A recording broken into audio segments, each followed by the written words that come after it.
Hey guys, Rogue Nation. We're here at the State of Florida Department of Juvenile Justice.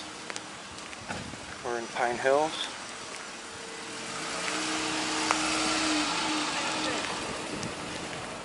Not sure what they do here. Looks like probation, corrections.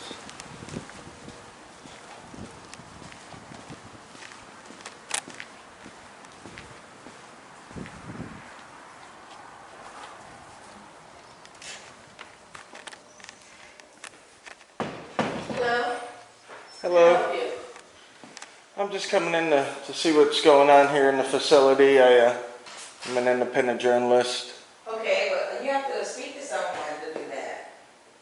Excuse me? You just can't come in without getting clearance. Oh yeah? Okay. Well, see if I can get clearance.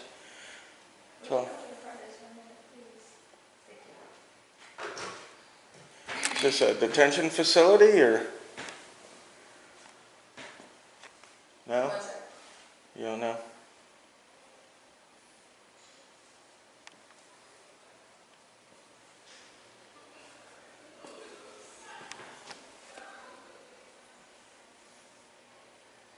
Thank you so much for coming.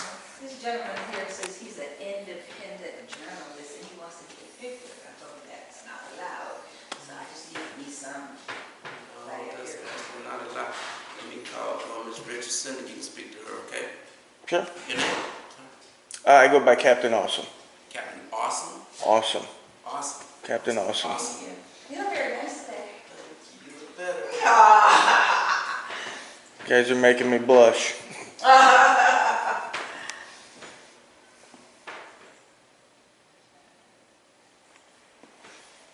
This just probation or? Yeah, I didn't think it was a detention center. I've been to most of the detention centers.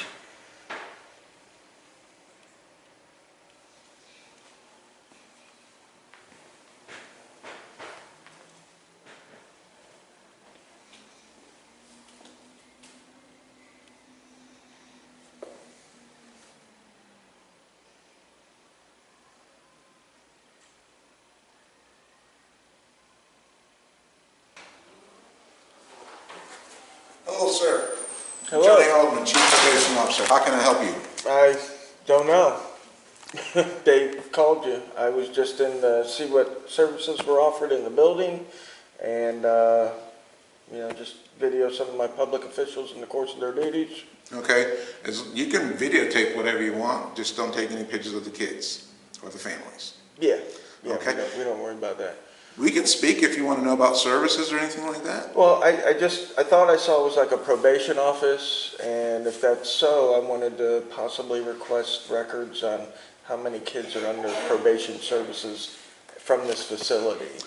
You can do a public records request and get information by doing a public record request, and I'll give you the form, and you can request specific things. It'll go to general counsel. They will vet it, and they will approve or deny it. Okay. Okay. Is there someone that can take it down for me? I'm going to actually give you a form. Well, I don't know how to write. So in Florida, we're allowed to make a verbal request, which is what I do. Okay. So yeah, if there's someone that could just take it down in my email address. Give me a card. I don't have a card, but I do have an email address if they'd like. Yeah, if you wouldn't mind doing that and giving us your agency that you're with. I'm independent. I work for myself. Okay. What's your company's name? Rogue Nation. Rogue Nation. Nice. What's your name, sir? I go by Captain Awesome because I make my request anonymous. Captain Awesome. Does Captain Awesome have not just an email address, but a physical address? No. Kind of work out of my mobile home type, car, truck. All right, Captain Awesome. Let me have your email address then. Patriot, Patriot, discussions, with an S on the end, at gmail.com. Yeah, just to find out how many kids we have on probation out of this location, that'd be fine. Okay. And do you have internet? You have computers? Well, actually, my ex-wife does all that stuff at her Okay. house, and she sends me any relevant information or tells me about it, whatever I need, if I can't read it or... I'm going to give you a website. Have you been to the DJJ website? No, because like I say, I'm not good at spelling, writing, kind of not illiterate, but pretty close to it. So Well, if you can do an email address, you should be able to access this, and it's just very simple. It's like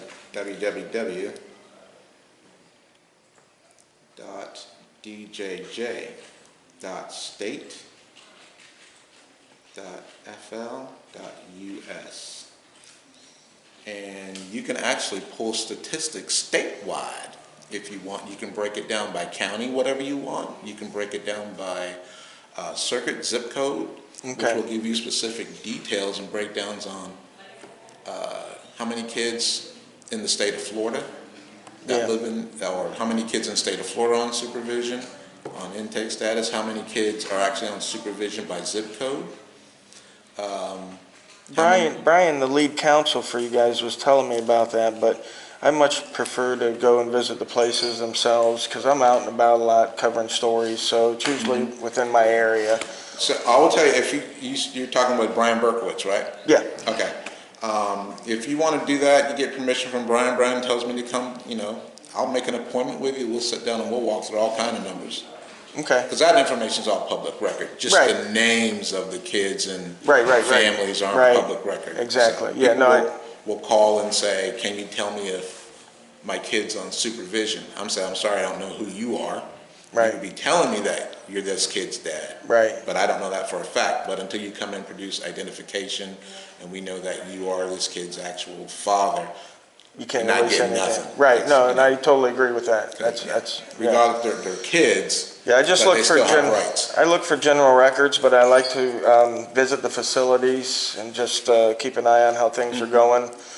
There's been some problems in the state of Florida in the last 50 years with detention facilities and Mariana Wow, and different stuff. So me and my viewers enjoy the aestheticness of the places usually as well. And then for your request, sir, what type of information do you want? Just how many kids are on probation at this location. Okay.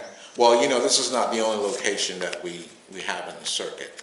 Oh, okay, in your circuit, not just Orange County, Our right? circuit is Orange and Osceola County. That's fine. Okay. That's fine. Yeah, because I get to all of them, so just for this facility that handles the workload, the caseload at this facility would be fine. Yeah, you can always generate numbers for you. That's not a problem. Any other specific information? You want to know services, who we contract with? Because all that information is public record. Just who you contract with would Okay. be fine, just a list of companies. Okay. Usually if it's through email, it's usually a short, PDF or something, it's not large. If it is large, if it's a large list and you guys need me to, run copies or something, but usually they get it through me through email. But if you do need to run copies and have me pick it up and there's a charge, just email me the charge, let me know. We normally don't charge when families come in and ask for their kids' records. We normally don't charge anything for them. But usually when private attorneys or the public defender's office calls and says we need this kid's case file from 10 years ago, Right. and it's like this thick, Right. there's Yeah. going to be some kind of Yeah, no, I'm just conversation. looking for general records. Usually they email them to me and there's no charge, but if it's large, like I said, and you do need to print copies, just let me know and I'll come in and pay it. And I'll tell you what, since most of this information sounds like it's going to come from the website, just print it for you and just hand it over to you and just, Okay. no skin off your nose, you're not charging. So it's just a general public records request. Okay. How many youth in C9 are on supervision? Now, I'm going to break it down for you even more. Do you want to know how many youth are on probation? Do you want to know how many youth are placed in commitment programs? Do you want to know how many kids are receiving diversionary services? Yeah, How many kids? everything for this facility. So I didn't mean to say probation, but whatever supervision is being provided Right. from this location, be it on probation home detention, whatever programs you guys are running out of here. I know there might be like halfway houses that you guys are running, the Orange House. I think they closed that off OBT, but God, you went way. yeah. You've been around for a while, huh? Yeah, I was actually at the Orange House Get out. as a youth, yeah. So I'm very familiar with the DJJ system, the inside. I haven't. The last time I heard somebody say something about the Orange House, or the last time I was at the Orange House was about 1994. Mm-hmm. Somewhere along in there. So you go way up there. Yeah, yeah. I think I was there in like 89, 90. Tell me your name. My name's George. Okay. Yeah, I don't give my last name just for confidentiality purposes. But Slim was working there when I was there. Big, tall Slim, weighed about 300 pounds. It's funny, man, is that you should say that, because every now and then we get kids that, well, they're not kids anymore, but they're adults. They come by and they drop in and they say, hey, is such and such. Yeah. Or I can look at a kid sometimes and say, I know you. I may not know you, but I know your father because you look just like your father. Yeah. And I had some parents come in with their kids. So I worked at a few halfway houses and residential programs. So yeah, I've been around for about 25, 26 years doing that, man. So he's kind of threw me on that one. Yeah. He went back on me. Yeah. And I don't know if there's any. There might be one supervisor here right now that is familiar with Orange Halfway House. Yeah. So, but yeah, no, that was a crazy time back then. It was a different day and age, and I'd say kids were different then. Yeah. The system was real basic and not as complex as it is today. Yeah. There's a lot of leaps and bounds. Well, technology only increases the bureaucracy, I've come to find. It's supposed to make things easier, but it kind of makes it harder sometimes. But listen, I've taken up too much of your time today. I got other stuff to do. I just wanted to give that information and see if I can get it. Okay, good luck to you, man. I just wanted to mention something to you. I used to work at the DJJ program before they closed. Yeah. Well, actually, I was there, got laid off. Okay. I was there for like 12 and a half years. And they had something recently on PBS about the Dozier. The White House boys. Yeah. The White House boys, I yeah. didn't get a chance to watch it, but I'm going to go back and try and find it on, It's real scary. online. Real And scary. that's real interesting to watch. Yeah, and that's one of the reasons why me and a couple other fellows are out, because you know, it's unfortunate, but people need other people to look out for them, and sometimes the state is either busy or bureaucracy, and they just can't get to where they need to be in order to find out these things, or maybe people are helping cover it up, you know. I mean, stuff that went on there, the White House boys went on for years and years, and that's what state supervision, you know, so. Well, you know, I don't think you'll find one person that works for DJJ today that will tell you anything contrary to those families. Right, yeah, and there's been no prosecution of anybody for any of those crimes, and you know, the citizens see that, and that's what creates the divide, not just with, not specifically DJJ, but with the system in general, is when people that work for the system commit crimes and then they don't get punished, and then the citizens get punished for the same crimes, you know. Give you a perfect example. Citizen leaves a kid in the car, kid dies, 20 years. You know, I saw a story with a cop, left his kid in the car all day, kid died, no probation. Nothing. You know, so citizens, they see this, and then they start thinking, you know, am I the lesser man here? You know, is the government my boss? Is he my master? There are a lot of disparities. Yeah. That's not right. Doesn't kind of compute. Right.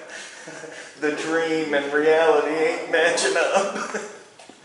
All right, Captain. Yeah, I've taken enough of your time. Thank you guys for having me in today. Have a blessed day, okay?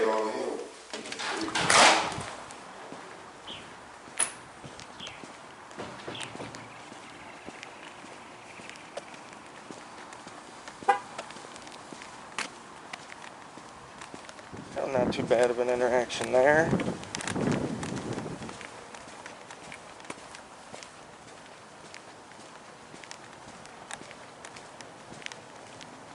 We're gonna head on to there's a work release center here somewhere. We're gonna try to find that. We'll be back